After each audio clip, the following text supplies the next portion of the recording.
What is up, ladies and gentlemen, YouTube? That's right, I'm Chris Smith, and today I'm going to be talking about The Magician, Season 1, Episode 3. So let's get this thing started, stay to the end, and hopefully you actually subscribe. But here it is. Now, for me personally, I thought this episode was actually pretty good.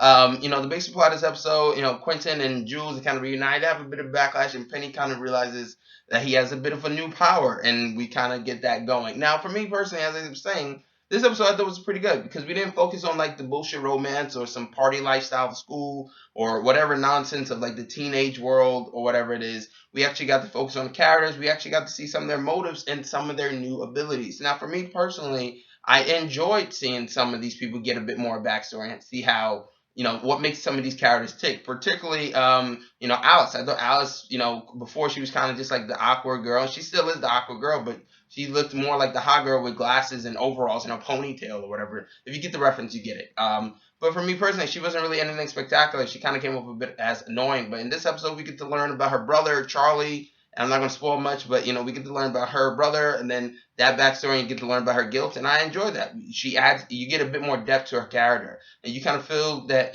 she had, a lot of guilt wrapped up for her brother's death. I really enjoyed that. I enjoyed seeing Penny. For Penny, we learned that he's apparently not just psychic, but he's a traveler. Traveler is pretty much another fancy word for jumper or teleporter, traveler, whatever. But I thought that was cool. The Dean, I thought, was probably one of the best parts of this episode, and probably of the series, he's probably the most interesting character.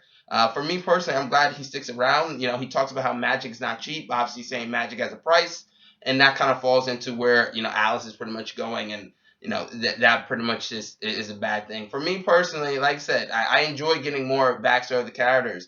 And for Alice particularly, you get to see a lot of emotional depth to this episode, and you feel her desperation towards the end, especially.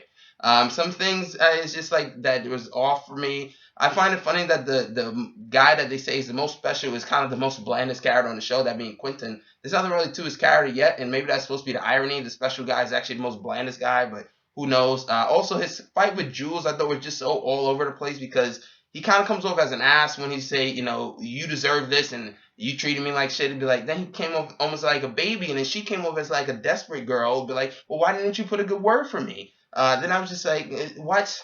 Come on, people. You're just insulting the male and the females right here by giving us bad interpretations. Like I said, Quentin eventually gets his mind read. Quentin also is just acting like an ass because apparently he's a Taylor Swift fan. He loses so many points for that. But yeah, I thought this was a good episode. Also, Alice tries to redo the spell for the beast, and I was just like, you clearly are not really thinking straight. And then she also wants to bring back her brother because her brother, eventually died, and she wants to bring him back. And Quentin telling her that that's a bad idea, and she does it anyway. And then shit just goes awry, and she clearly does not listen to the dean or hear any of his advice by saying magic does have a price, and a price is a big thing to pay. But she does it anyway. He kind of turns evil. He fights her and about to kill him and her and Quentin, and Quentin pretty much saves her, and she kind of blames him, and then she just leaves, which is so stupid because he saved her. Which is, her character's just all over the place. I feel like personally, she was good, but her character's all over the place. And then she kind of leaves, the school, and then that's kind of it. But I don't know what does this episode have in store, or the next few episodes has in store, but it should be interesting to see. There's more to this Charlie story. I'm pretty sure about it. There's obviously something left out in the details. But obviously she'll be back. She'll probably be gone by 2 episodes, but she'll come back, obviously. But that's my review. Comment, subscribe, and like. I'm Chris Smith. I'm signing out. Subscribe.